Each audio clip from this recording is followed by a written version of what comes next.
Baik, Assalamualaikum warahmatullahi wabarakatuh. Salam sejahtera untuk kita semua. Yang terhormat Ibu Dr. Andes Aning Purwaningsih, MSI, selaku dosen mata kuliah Kimia Analitik Kualitatif. Perkenalkan, nama saya Zahwa Regina Endah Sadikta dengan NIM 1842410077 dari Departemen Kimia Fakultas Sains dan Teknologi Universitas Airlangga. Izinkan saya untuk mempresentasikan tugas presentasi kimia analitik kualitatif mengenai produk di pasaran yang mengandung senyawa anorganik, artikel pembuatan test kit soto logam atau anion, juga jurnal terkait analisis logam berat atau anion dari pencemaran lingkungan. Yang pertama adalah identifikasi boraks pada cincau hitam yang diproduksi beberapa produsen cincau hitam di Kota Padang. Asam boraks dan turunannya merupakan salah satu dari jenis bahan tambahan makanan yang dilarang digunakan dalam produk makanan. Pemakaian boraks dalam makanan tidak diperbolehkan dalam kadar apapun karena boraks dinyatakan dapat mengganggu kesehatan bila digunakan dalam bahan makanan atau dalam makanan. Penelitian ini merupakan studi deskriptif yang dimana proses identifikasinya itu dilakukan di Laboratorium Kimia Fakultas Kedokteran Universitas Andalas di Padang dari Februari 2015 hingga Juni 2015. Sampel yang digunakan dalam penelitian ini adalah cincau hitam yang diproduksi oleh 18 produsen cincau hitam di Kota Padang. Pengambilan sampel ini dilakukan dengan teknik total sampling dengan pemeriksaan sampel menggunakan metode isi tes boraks. Metode isi tes boraks adalah pengujian sederhana untuk mendeteksi adanya kandungan boraks dalam makanan dengan cara mencampurkan sampel makanan dengan reagen lalu dicelupkan kertas uji. Jika kertas ujinya berubah warna menjadi merah bata, maka sampel positif mengandung boraks. Hasil penelitian yang telah dilakukan pada 18 sampel cincau hitam di Laboratorium Kimia Fakultas Kedokteran Universitas Andalas, ternyata 88,89% cincau hitam teridentifikasi positif mengandung boraks. Adalah uji logam merkuri pada masker pemutih wajah di Pasar Martapura. Merkuri atau Hg dimanfaatkan secara ilegal dalam kosmetik sebagai bahan pemutih atau pencerah kulit karena kemampuannya yang dapat menghambat pembentukan melanin pada permukaan kulit. Merkuri mampu membuat kulit menjadi putih mulus dalam waktu yang relatif singkat.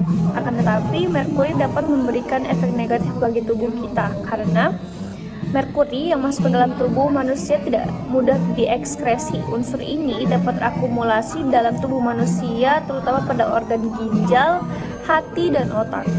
Ini merupakan penelitian yang bersifat deskriptif dengan populasinya adalah masker pemutih wajah yang beredar di Pasar Martapura. Jumlah sampel yang diperiksa sebanyak 10 sampel masker pemutih wajah.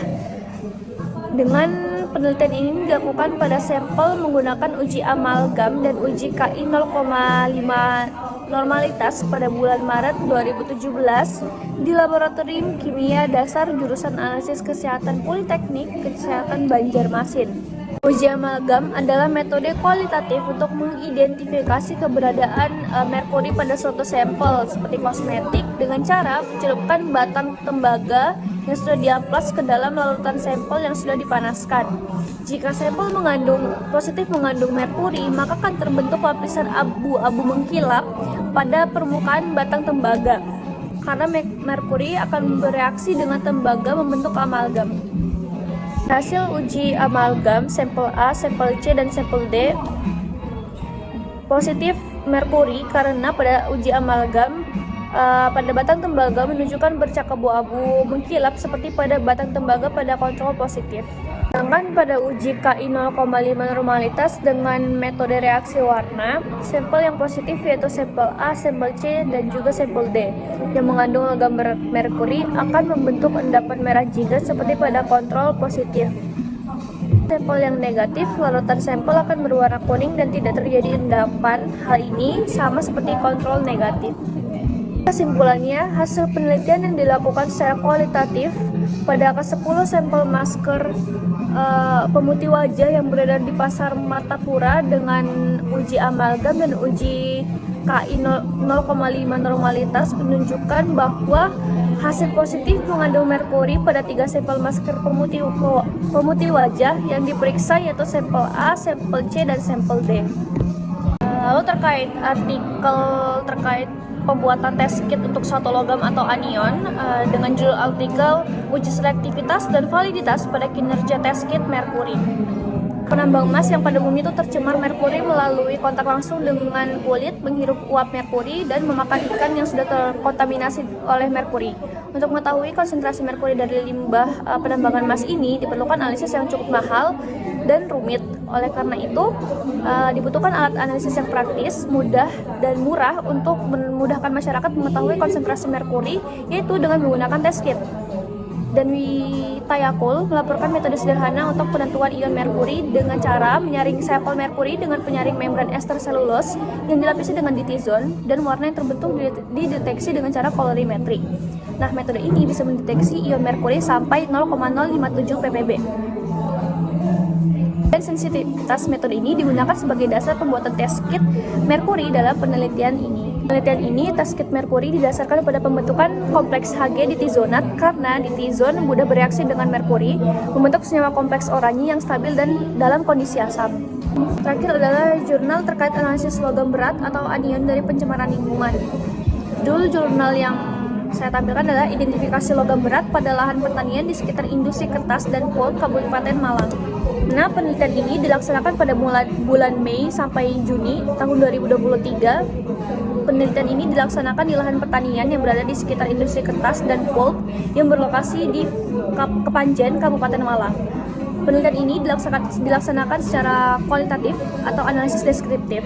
Nah, pada satu lokasi diambil 3 sampel berdasarkan jarak, yaitu 0 sampai 100 meter, 100 sampai 200 meter, dan 200 sampai 300 meter. Sampel tanah selanjutnya dianalisis kandungan logamnya dengan uji Atomic Absorption Spectrometer atau AAS yang meliputi PB dan CD.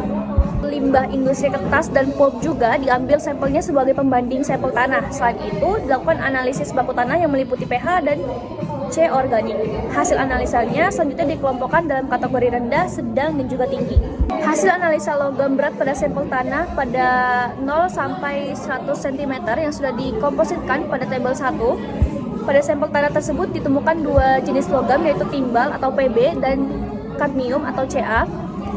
Kadar logam berat PB melebihi nilai ambang batas yang diizinkan, sedangkan logam berat CD berada di bawah ambang batas. Presentasi saya mengenai produk di pasaran yang mengandung senyawa anorganik, artikel pembuatan test kit untuk suatu logam atau anion, juga jurnal terkait analisis logam berat atau anion dari pencemaran lingkungan. Apabila ada kesalahan dalam tugas presentasi ini, mohon dimaafkan. Terima kasih. Wassalamualaikum warahmatullahi wabarakatuh. Sukses.